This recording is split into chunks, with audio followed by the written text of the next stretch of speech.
Shalom. Saya percaya bahwa Tuhan terus mengadakan pemisahan antara yang benar dan yang tidak benar.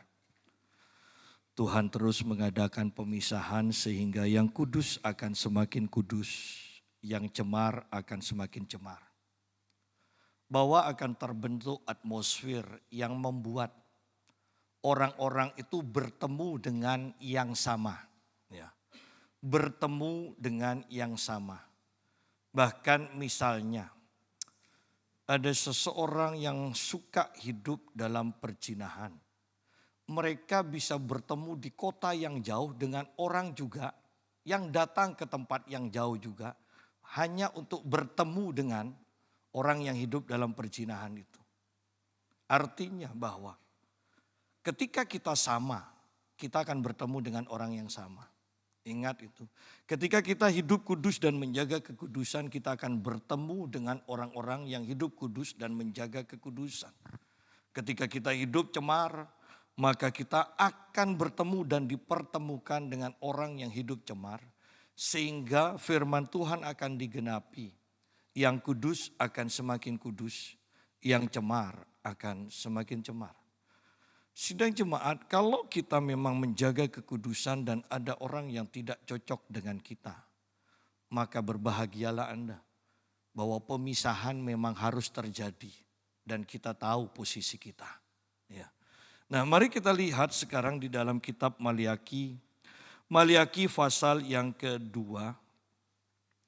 Maliaki pasal yang kedua, ayat yang ke-10 mulai. Judul perikopnya Tuhan memarahi Israel karena kawin campur dan perceraian. Bukankah kita sekalian mempunyai satu Bapa? Bukankah satu Allah menciptakan kita? Lalu mengapa kita berkhianat satu sama lain dan dengan demikian menajiskan perjanjian nenek moyang kita? Yehuda berkhianat dan perbuatan keji dilakukan di Israel dan di Yerusalem. Sebab Yehuda telah menajiskan tempat kudus yang dikasihi Tuhan dan telah menjadi suami anak perempuan Allah asing. Biarlah Tuhan melenyapkan dari kemah-kemah Yakub segenap keturunan orang yang berbuat demikian. Sekalipun ia membawa persembahan kepada Tuhan semesta alam. Kita lihat dulu ayat per ayat di sini. Ada dua bagian, jadi ayat 10 sampai ayat 12. Itu berbicara tentang kawin campur. Nanti ayat selanjutnya itu yang kedua. Ya, ayat 13 dikatakan dan inilah yang kedua. Ini tentang perceraian. Ya. Nah, kawin campur atau perjinahan secara jasmani ini, ingat bahwa kawin campur di hadapan Tuhan itu adalah perjinahan. Ya. Bukankah kita sekalian mempunyai satu Bapa? Bukankah satu Allah menciptakan kita? Lalu mengapa kita berkhianat satu sama lain? Dan dengan demikian menajiskan perjanjian nenek moyang kita. Perjanjian nenek moyang kita itu apa? Bahwa Yahweh adalah satu-satunya Allah yang mereka akan sembah untuk selama-lamanya. Itu adalah perjanjian nenek moyang mereka. Oleh karena itu di sini dikatakan Yehuda berkhianat. Dan perbuatan keji dilakukan di Israel dan di Yerusalem. Sebab Yehuda telah menajiskan tempat kudus. Perhatikan selanjutnya yang dikasihi Tuhan ya, dan telah menjadi suami anak perempuan Allah asing. Bahwa sebelum terjadi pernikahan perkawinan campur. Campur ini antara orang Israel yang menyembah Yahweh dengan bangsa lain yang menyembah Allah lain. Ya. Sebelum terjadi perkawinan campur itu pasti didahului oleh perzinahan rohani. Yaitu bangsa Israel mulai menyembah Allah lain. Dan ingat di sini bahwa ketika kita mulai menyembah Allah lain, di sini Tuhan tanpa memperhalus bahasanya, dia mengatakan begini, Yehuda berkhianat dan perbuatan keji dilakukan di Israel dan di Yerusalem. Perhatikan kata berkhianat dan perbuatan keji. Banyak dari kita menganggap kita dulu menyembah Allah, sekarang tidak menyembah. Atau dulu menyembah Allah, sekarang kita menyembah Allah yang lain. Ya. Lebih gampangnya, kita menyembah Bapa di surga, sekarang kita tidak menyembah lagi. Yang kedua, kita menyembah Bapa di surga, sekarang kita menyembah Allah yang lain. Nah, mungkin kita katakan kan tidak masalah. Tetapi Tuhan mengkategorikan tindakan ini sebagai berkhianat. Bukankah dikhianati itu adalah satu kejadian atau pengalaman yang sangat menyakitkan? Bukankah kalau sudah disebut pengkhianat, itu seakan-akan yang saya rasakan ya, secara keseluruhan itu lebih menjijikkan daripada pembunuh. Pengkhianat. Ya, pengkhianat. Ini kata-kata yang tidak enak. Tetapi seringkali kita tidak memahami kebenaran ini atau maksud sebenarnya kata berkhianat yang sama sekali tidak enak. Ya. Baik didengar, baik dialami, itu sama sekali tidak enak. Ya. Oleh karena itu, mari kita lihat posisi rohani kita. Apakah kita masih sungguh-sungguh mencintai Tuhan, menyembah Tuhan dengan segenap hati? Atau kita hanya punya liturgi aja? Hanya pergi ke gereja, gairahnya tidak ada. Seperti yang saya katakan, ya mungkin kita belum menyembah Allah lain. Tetapi kita sudah tidak menyembah Bapa di surga. Kita dalam posisi netral. Nah, posisi netral ini Yakobus katakan, barang siapa tahu untuk berbuat baik tetapi tidak melakukannya, dia berdosa. Sidang jemaat, saya tekankan kembali, ini akhir zaman. Dan pertandingan iman kita diibaratkan pertandingan lari maraton. Tidak masalah awalnya Anda pelan, tidak masalah.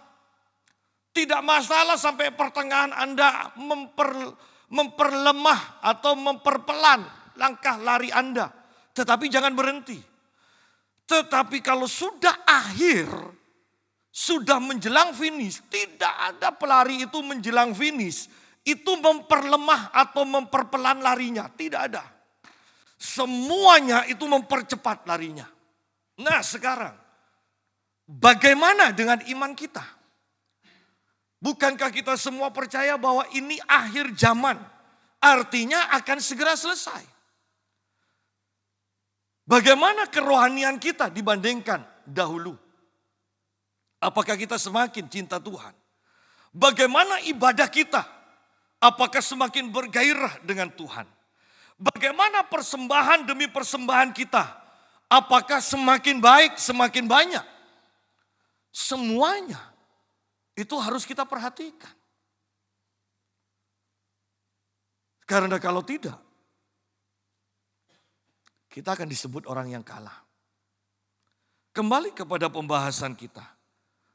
Bukankah kita sekalian mempunyai satu Bapa? Perhatikan kata satu. Kalau satu, Anda akan sepenuh hati mencintai, menghormati, mengasihi pribadi yang satu itu. Tetapi kalau dua, tidak mungkin Anda bisa sepenuh hati.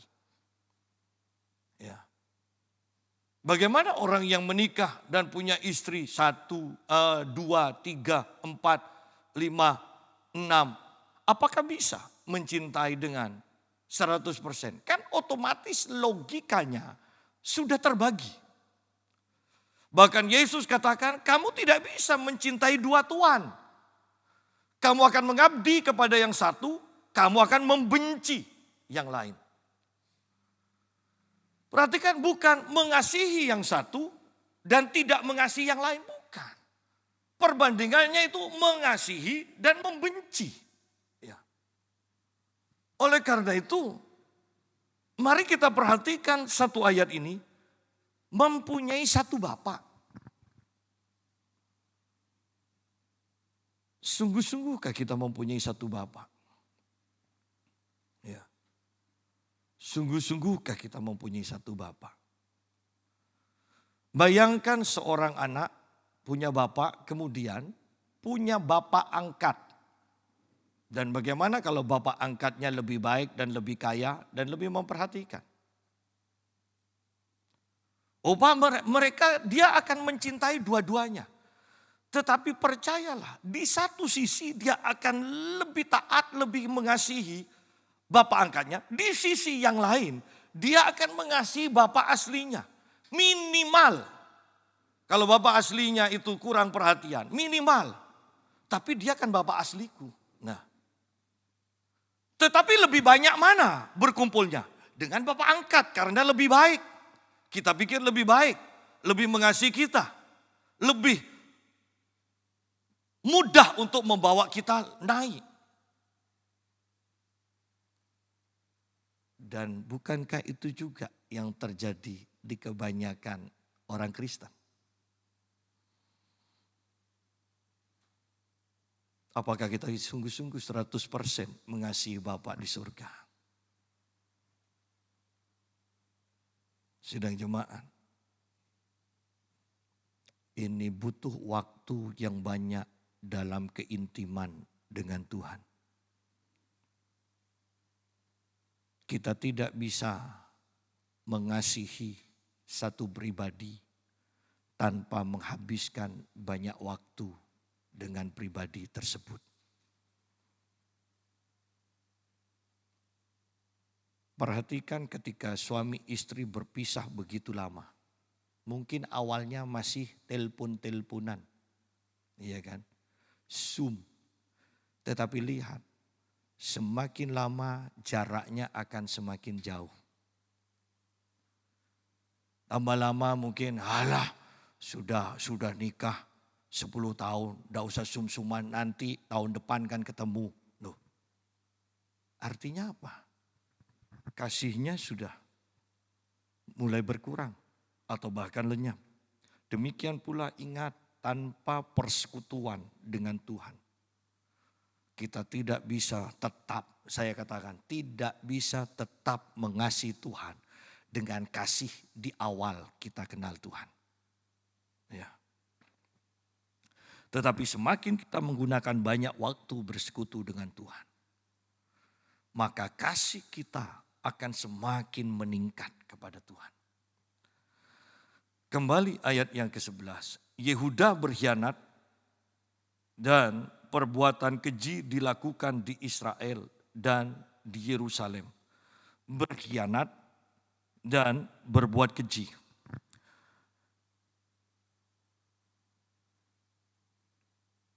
Sebab Yehuda telah menajiskan tempat kudus yang dikasihi Tuhan. Yehuda telah menajiskan tempat kudus yang dikasihi Tuhan. Sekarang lebih mudah kita mengerti ini, yaitu tubuh kita adalah tempat kudus Tuhan. Anda bisa bayangkan ketika kita membawa tempat kudus ini untuk ditempati, untuk menyembah dan ditempati Allah yang lain. Yang jadi masalah juga, yang menempati hati kita, tubuh kita ini sekarang adalah musuh. Iya kan? Musuh dari Allah yang pertama kita sembah, yaitu Bapa di surga. Mengertilah akan hati Tuhan ini, hati Bapa ini. Kalau kita melakukan ini, kira-kira respon Bapa itu seperti apa? Nah, seandainya kita selalu membayangkan, mengimajinasikan seperti itu, kita akan terjaga langkah-langkah hidup kita. Ya. Banyak orang Kristen yang sekarang sebenarnya sudah tidak mengasihi Bapak kok. Iya, banyak. Kalau mau jujur, ya, sayangnya kita ini tidak mau jujur soal itu. Banyak sebenarnya yang kasih kita akan Bapak berkurang, bahkan sebenarnya sudah sama sekali tidak mengasihi Bapak. Hanya saja kita itu menyesuaikan dengan KTP aja. Ya. Mari kita lihat terus di sini. Menajiskan tempat kudus yang dikasih Tuhan dan telah menjadi suami anak perempuan Allah lain. Allah lain. Ini loh, ini pernikahan campuran. Alah, Pak Yusa ini terlalu kuno pemikirannya. Ingat, Tuhan kita tidak pernah berubah. Dahulu, sekarang, dan sampai selama-lamanya. Ya. Kemarin saya dikirimi TikTok yang isinya tentang ajakan untuk mengikuti seminar bagian terakhir dari perpuluhan. Dan orangnya pakai rambutnya diikat, ya kumuh. Dan dia mengatakan dengan penuh keyakinan dan mulut yang tertawa menarik perhatian. Perpuluhan itu sudah tidak berlaku. Di perjanjian baru ini, perpuluhan itu sudah diselesaikan oleh Tuhan di atas kayu salib. Ayatnya mana? Perpuluhan itu perjanjian lama. Kalau memang perpuluhan perjanjian lama sekarang tidak berlaku, berarti perzinahan sekarang diizinkan juga. Berarti pencurian yang dahulu tidak boleh, sekarang diperbolehkan. Lihat di sini. Bahwa semua yang diselesaikan Tuhan di atas kayu salib, itu adalah korban, semua korban. Korban sapi, korban lembu untuk menebus dosa, untuk menghapus dosa. Itu yang diselesaikan oleh Tuhan. Tetapi lihat hukum korban yang sudah diselesaikan. Ada hukum sipil, ada hukum moral yang terus dari perjanjian lama sampai perjanjian baru. Terus berlangsung. Sidang jemaah. Oleh karena itu, saya paling tidak suka ketika ada jemaat yang pindah-pindah gereja ikut berbagai persekutuan. Kenapa? Pengkhotbahnya tidak jelas. Pengkhotbahnya tidak jelas. Ya. Orang yang sering juga untuk pindah-pindah begitu, itu akan membanding-bandingkan. Padahal dia belum sekolah Alkitab. Maksud saya, kalau kita mau membanding-bandingkan, masuk sekolah Alkitab dulu. Kita punya dasar, kemudian baru kita banding-bandingkan. Tapi kalau yang awam ini sudahlah, bukan bagiannya. Ya, bukan bagiannya. Ya. Nah, lihat di sini betapa berbahayanya. Bahkan Kristen Ortodok Indonesia pun aneh. Dia mengajarkan begini bahwa perpuluhan itu hanya urusan ternak dan gandum. Jadi itu dikhususkan untuk petani. Loh, berarti yang pengusaha lain itu tidak perlu ngasih perpuluhan. Loh, ini ajaran mana lagi? Padahal ini sudah ortodok loh. Tetapi lihat ketika dibawa dengan pemikiran manusia, bahkan pemikiran Indonesia, semuanya bisa kacau. Sidang jemaah. Betapa pentingnya kita mempelajari, bahkan saya mau katakan, jangan satu orang atau satu buku. Saya belajar tentang Roh Kudus itu sudah ratusan buku. Saya untuk berani mengkhotbahkan kasih karunia, saya belajar lebih dari 50 buku. Sidang jemaat. Kita tidak bisa mengambil satu kebenaran hanya dari kata satu orang atau satu buku. Anda harus belajar, dan belajar. Kalau belum satu kebenaran Anda pelajari sungguh-sungguh, sudahlah, tidak usah sok pintar. Ya kan banyak orang yang seperti itu. Ya. Dagingnya aja belum hancur. Kan ketika kita berbicara, kita bisa nangkap loh. Orang ini dagingnya sudah hancur atau enggak. Ya. Kalau dagingnya belum hancur, kalau penampilannya masih seperti bambungan, tidak usah didengarkan. Kenapa? Karena ketika hati kita bersih, penampilan kita juga akan bersih. Jangan terkecoh dengan mengatakan jangan lihat penampilan. Saya bukan berbicara tentang kemewahan, tetapi ketika hati kita bersih, maka kita penampilan dengan benar. Ya. Itu tidak bisa kita bohongi. Yuk kembali.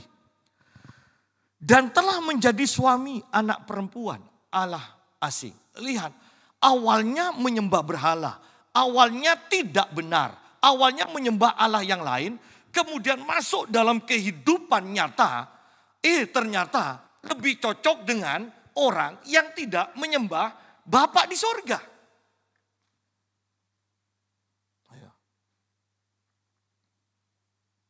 Diawali dari hati kita yang memang sudah tidak menyembah Bapa, tidak mengasihi Bapa, tidak men-100%-kan Bapa di surga, di dalam hidup kita.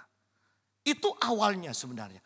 Ketika kita sungguh-sungguh mengasihi Bapa di surga, menyembah Bapa di surga, maka tidak mau tidak, semua tindakan kita akan diselaraskan dengan kesukaan Bapa di surga.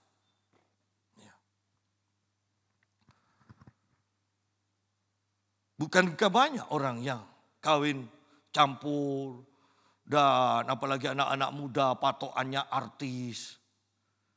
Kata artis itu pemain sandiwara. Pemain sandiwara itu Anda bahkan tidak jelas. Mereka itu nangis karena sedih atau karena dibayar. Itu tidak jelas. Ya. Oleh karena itu patokan kita adalah Tuhan Yesus. Bukan yang lain. Bukan yang lain. Patokan kita Tuhan Yesus. Ayat yang ke-12.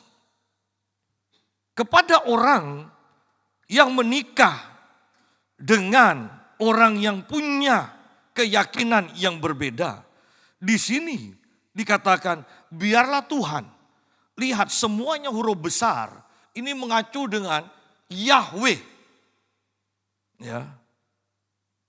Biarlah Tuhan melenyapkan dari kemah-kemah Yakub segenap keturunan orang yang berbuat demikian. Akan dilenyapkan, dikatakan. Berarti sudah yang paling mudah, tidak ada jaminan untuk ke surga.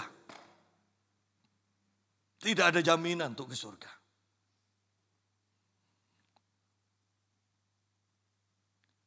Bahkan di sini dikatakan, sekalipun ia membawa persembahan kepada Tuhan semesta alam.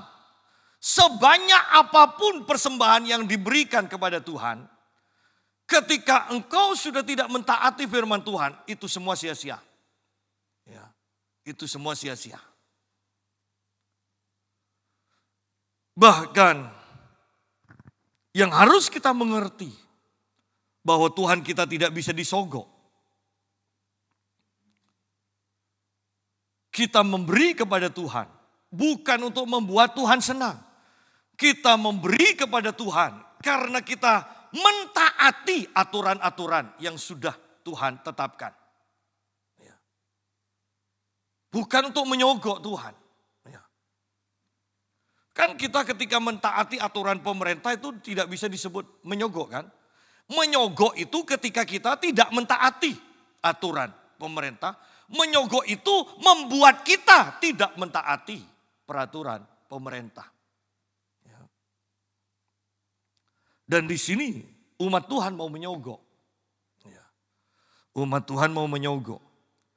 Sekalipun ia membawa persembahan kepada Tuhan semesta alam. Kan ini sangat menakutkan. Kita berpikir dengan perbuatan kita yang sekarang memberi persembahan, kita bisa menutupi perbuatan kita yang lama. Ini kan sama aja dengan keyakinan dari agama lain. Kita tidak seperti itu.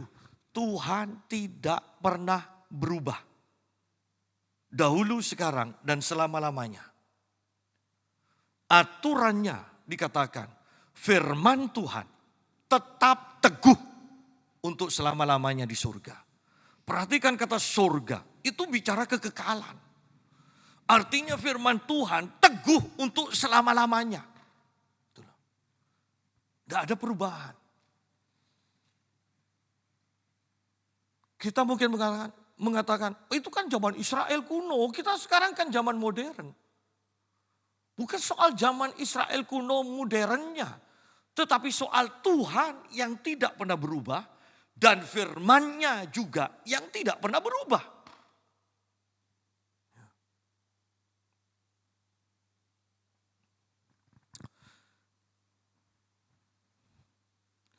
Banyak hal yang gereja sekarang tidak ajarkan dengan benar. Memimpin pujian pakai anting, walaupun antingnya salib.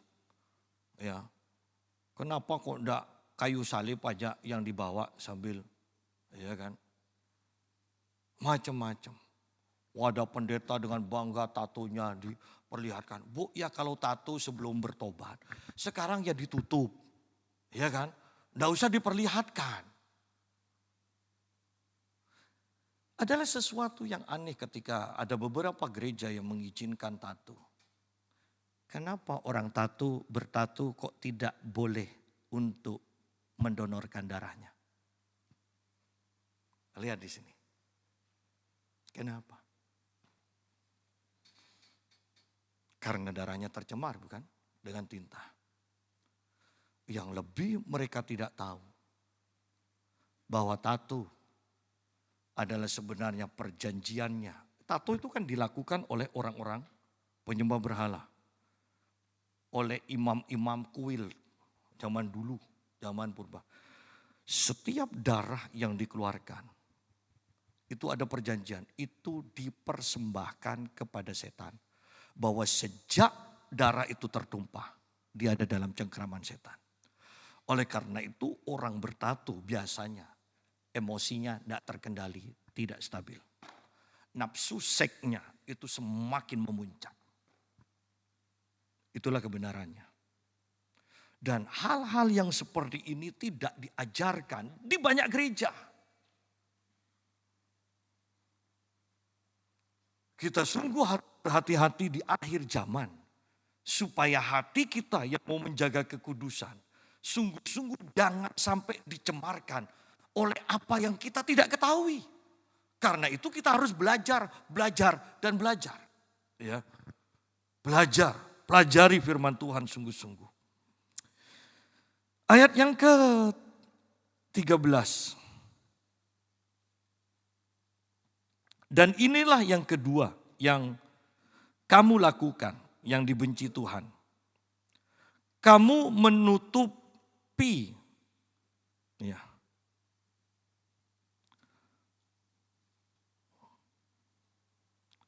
Kamu menutupi mezbah Tuhan dengan air mata, dengan tangisan dan rintihan. Oleh karena ia tidak lagi berpaling kepada persembahan dan tidak berkenan menerimanya dari tanganmu. Dan kamu bertanya, oleh karena apa? Oleh sebab Tuhan telah menjadi saksi antara engkau dan istri masa mudamu, yang kepadanya engkau telah tidak setia, padahal dia teman sekutumu dan istri seperjanjianmu. Ya. Jadi ketika kita bercerai, berkhianat dari istri kita atau dari suami kita, sama aja. Kita tidak bisa lagi memberikan persembahan melayani Tuhan. Tidak bisa. Sekalipun engkau menangis, Alkitab katakan Tuhan tidak menerima. Sekalipun engkau membuat orang merinding dengan penyembahanmu, tetapi engkau bercerai, engkau mengkhianati pasanganmu, Tuhan tidak terima. Jelas itu, tanpa kompromi.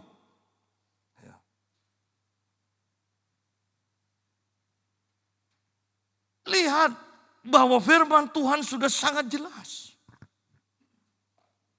Sangat jelas. Dulu di sini ada jemaat datang, sekarang sudah tidak ada. Dan katanya dia sih meninggalkan istrinya dan bersama dengan perempuan yang sudah lama ibadah di sini tapi sudah tidak ada.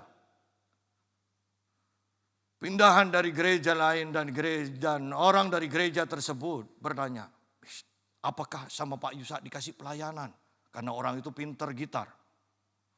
Dan jemaat saya katakan, tidak mungkinlah Pak Yusak kasih pelayanan. Herannya yang bertanya seperti ini. Yang menyelidiki saya memberi pelayanan atau tidak. Pisah sama suaminya. Dan melayani di gereja tersebut. Sidang jemaat. Kok tidak ngaca? Oleh karena itu saya selalu katakan. Ayo bayangkan, imajinasikan firman Tuhan ini. Dalam kehidupan kita. Sidang jemaat. Karena ketika engkau bercerai, engkau mau memberikan persembahan yang terbaik yang mendatangkan surga ke bumi. Semua yang kau lakukan, Alkitab katakan, bukan saya. Anda bisa baca dengan jelas. Anda mau membuat jemaat bisa menangis 2 jam karena engkau yang memimpin penyembahan pelayanan. Tuhan tidak terima. Sudah jelas kok ayatnya. Mau apa lagi? Inilah kekudusan. Inilah yang diperlemah oleh banyak gereja sekarang. Tetapi ini kebenaran yang tidak pernah berubah. Jangan katakan pada saya kembali, kan ini perjanjian lama. Semua sudah tidak berlaku dengan pengorbanan Yesus. Justru dengan pengorbanan Yesus mempersiapkan kita supaya kita mampu hidup dalam kebenaran firman ini loh. Dahulu mungkin kita tidak mampu. Karena itu zaman Israel terjadi banyak perceraian. Dan orang-orang Yahudi katakan, tetapi Tuhan kepada Yesus, bukankah Musa mengizinkan perceraian kalau karena zina? Dan Yesus dengan bahasa saya, katakan, bukan seperti itu sebenarnya. Itu Musa terpaksa karena engkau tegar tengkuk. Dan untuk melindungi istri yang engkau ceraikan, yang akan direndahkan, yang akan tidak laku lagi karena sudah diceraikan, janda cerai. Untuk melindungi hak-hak istri itu, perempuan yang kau ceraikan dengan semena-mena, Tuhan Musa mengeluarkan surat cerai. Tetapi bukan berarti mengizinkan. Lihat di sini. Itu karena engkau keras. Itu kebenarannya. Ya. Karena kekerasan hati dari bangsa Israel. Sehingga itu terjadi. Tetapi dari awal itu tidak pernah ada dalam rencana Tuhan. Ya. Nah, kembali kepada pembahasan kita lihat di sini. Ayat 14, dan kamu bertanya, oleh karena apa? Oleh sebab Tuhan telah menjadi saksi antara engkau dan istri masa mudamu. Berarti ini istri pertama dan selamanya harus tetap yang pertama, kecuali meninggal. Ya kan? Tuhan yang menjadi saksi loh. Bagaimana kita mau membohongi Tuhan kalau Tuhan yang menjadi saksi? Tuhan yang menjadi saksi. dengan istri masa mudamu yang kepadanya engkau telah tidak setia, berkhianat, punya selingkuhan, bahkan mungkin menceraikan istri yang setia ini dan menikah dengan perempuan yang dianggap setia. Perhatikan kata dianggap. Ya. Padahal tidak setia. Padahal dialah teman sekutumu. Lihat, istri masa muda itu teman sekutu. Teman sekutu. Ya. Sekutu apa? Dalam penderitaan. Bukankah awal-awal kita menikah hidup kita kebanyakan, kecuali yang memang lahir sebagai anak konglomerat. Bukankah awal-awalnya sama-sama merintis? Dari mungkin punya sepeda ontel, kemudian bersama-sama dengan sekutumu. Engkau bekerja, istrimu mendoakan. Mungkin engkau katakan, ini hasil usahaku. Oh tidak, engkau bekerja, istrimu mendoakan. Atau sebaliknya. Naik sepeda motor, naik lagi dari sepeda motor ke mobil, punya rumah. Ingat, engkau bersama istri masa mudamu. Ketika engkau sudah punya 5 rumah, banyak perempuan yang mau. Tetapi saya mau tekankan, mereka tidak pernah menderita bersamamu. Ketika engkau menangis, saya mau katakan, mereka tidak ada. Ketika engkau masuk angin, mungkin hujan-hujan, istrimu yang membelikan tolak angin, pergi ke warung-warung kehujanan. Setelah makmur, kenapa berkhianat? Saya mau katakan begini, betapa kejamnya orang ini. Betapa kejamnya. Sidang jemaat. Dan orang-orang model seperti itu mau diterima di gereja untuk melayani, untuk jadi berkat. Orang ini kejam. Orang ini meninggalkan sekutunya ketika masih menderita.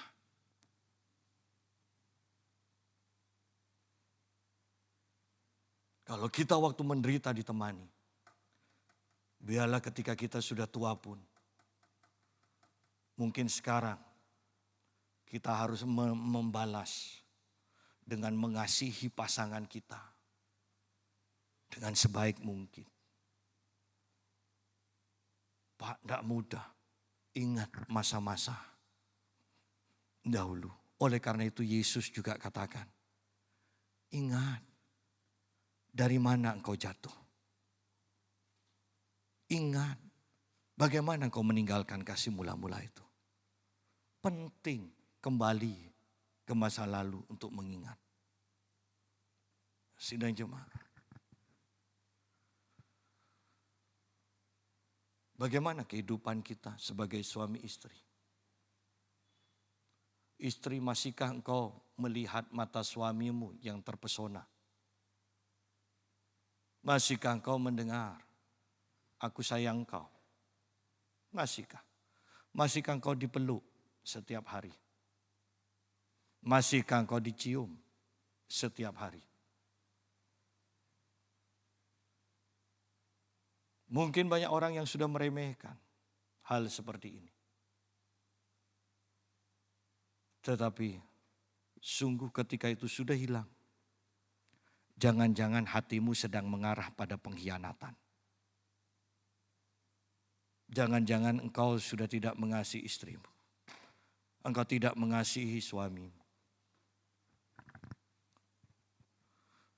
Bukan hanya sekedar masih suami istri, tetapi yang mula, yang dulu pernah ada, masihkah itu ada? Saya tidak akan pernah kurang mengatakan pada istri saya, kok cantik sekali kamu. Tidak akan pernah kurang dari 3 kali, 5 kali dalam sehari. Saya masih terpesona dengan istri saya. Dan saya yakin istri saya juga masih terpesona dengan saya. Bagaimana dengan kita semua? Bagaimana? Bahkan teman sekutu dulu masih belum saling memahami. Kadang masih clash, kadang masih apa. Sekarang justru semuanya sudah kita pahami. Sehingga dulu clash, sekarang sudah enggak. Itu loh suami istri. Sidang jemaat. Padahal dialah teman sekutumu dan istri seperjanjianmu. Ingat dalam suami istri kecuali karena kematian. Hanya ada satu janji sebagai suami istri di hadapan Tuhan. Istri seperjanjianmu hanya satu. Engkau tidak bisa berjanji dengan orang lain. Engkau tidak bisa berjanji.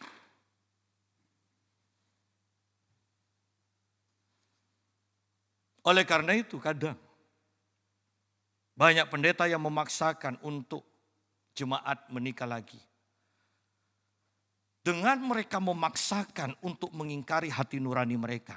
Mereka pun tetap tidak berani untuk memberkati. Lihat di sini. Mereka hanya mendoakan. Mendoakan itu tanpa saksi. Saksinya Tuhan. Lihat di sini. Memberkati itu dengan saksi yaitu Tuhan. Ya. Ini akhir zaman. Oleh karena itu saya di banyak gereja saya katakan. Ketika mereka mau mengatakan kebangunan rohani. Saya katakan, sungguh-sungguhkah gereja siap dengan kebangunan rohani? Yang penting itu membenahi hati kita. Menselaraskan dengan firman Tuhan ini loh yang tertulis terlebih dahulu. Ya. Ayat yang ke-15. Bukankah Allah yang esa menjadikan mereka daging dan roh? Dan apakah yang dikehendaki kesatuan itu? Keturunan ilahi. Bagaimana bisa mendapatkan keturunan ilahi kalau keyakinan dari pasangan itu berbeda satu dengan yang lain? Tidak mungkin. Lihat tujuan pernikahan di dalam iman Kristen adalah menurunkan keturunan ilahi. Tidak mungkin dengan dua keyakinan bisa menurunkan keturunan ilahi. Tidak mungkin. Ya. Oleh karena itu sungguh kita ini harus berhati-hati. Tujuan pernikahan adalah keturunan ilahi. Jadi jagalah dirimu. Dan janganlah orang tidak setia terhadap istri dari masa mudanya. Ini mengacu sudah tua, tapi jangan engkau berubah setia. Terjemahan lain mengatakan begini, bukankah Allah yang esa menjadikan mereka itu daging dan tersisa roh. Tersisa roh, loh agak aneh. Tetapi kemudian ketika dibaca selanjutnya terjemahan lain mengatakan, jadi jagalah dirimu. Ini dikatakan, jadi jagalah rohmu. Janganlah orang tidak setia terhadap istri dari masa mudanya. Bahwa ketika kita tidak setia, otomatis kita tidak bisa menjaga roh kita. Yang tersisa untuk Tuhan dikatakan di terjemahan Alkitab lain. Ya. Roh kita itu tersisa untuk Tuhan. Kita dan istri kita menjadi satu daging. Ya. Menjadi satu daging. Tuhan tidak pernah merencanakan ada dua daging. Ya, atau menjadi tiga daging. Tidak pernah. Tuhan merencanakan kita menjadi satu daging. Tetapi roh kita dengan roh Tuhan menjadi satu roh. Ketika kita daging kita tercemar, maka roh kita juga akan menjadi tercemar. Atau sebaliknya, ketika roh kita juga tercemar, maka daging kita juga akan tercemar. Oleh karena itu di sini dikatakan, jadi jagalah rohmu, terjemahan lain. Ayat yang ke-16 bagian terakhir dikatakan lagi, maka jagalah rohmu dan janganlah berkhianat. Janganlah tidak setia. Berkhianat ini terjemahan lain mengatakan, janganlah tidak setia kepada istrimu. Itu loh. Ya. Keturunan ilahi, jadi jagalah dirimu. Dan janganlah orang tidak setia terhadap istri dari masa mudanya. Ya. Sebab aku membenci perceraian, firman Tuhan Allah Israel.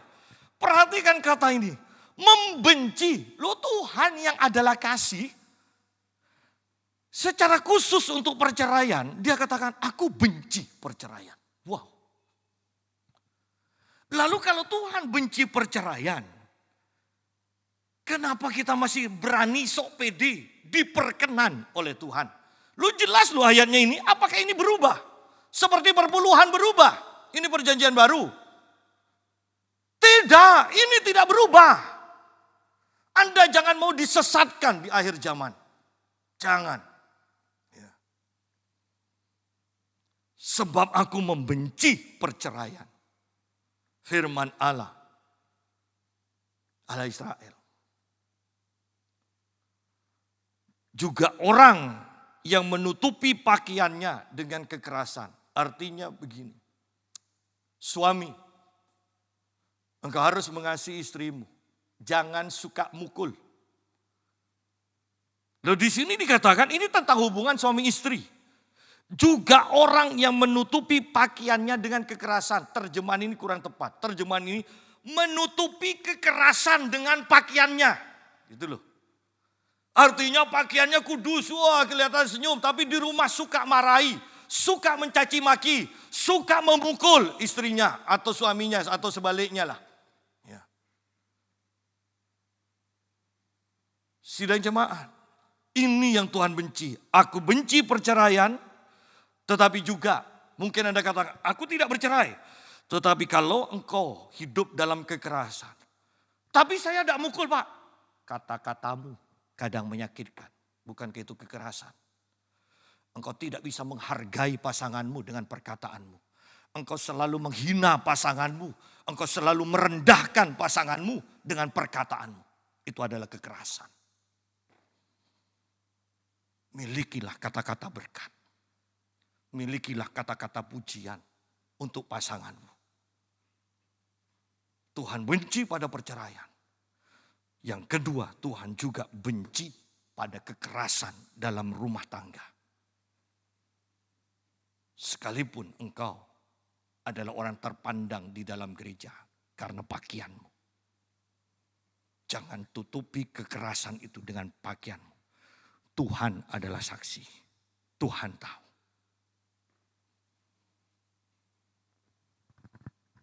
Saya dengan istri saya. Pukul sama sekali. Tetapi saya tahu istri saya tidak bisa mendapatkan perkataan. Saya bahkan harus mengerim, jangan sampai katakan istri saya gemuk. Itu akan tertusuk hatinya. Dan bukankah itu kekerasan ketika kita menghancurkan emosi dari pasangan kita. Sidang jemaat, ingat Tuhan benci perceraian. Tetapi Tuhan juga benci dengan kekerasan. Mungkin kita katakan, saya tidak cerai. Adakah kekerasan dalam rumah tanggamu? Tuhan benci juga. Oleh karena itu bagaimana kita bisa mendapatkan perkenanan Tuhan kalau Tuhan sudah benci? Bagaimana bisa ada ketika dua orang sepakat meminta apapun juga? Tuhan akan kabulkan ketika kita sudah main kekerasan. Hati-hati di sini. Hati-hati dengan perkataan. Banyak dari kita mungkin katakan, saya tidak mukul. Tapi bagaimana perkataanmu? Apakah menyakiti pasanganmu? Apakah merendahkan pasanganmu?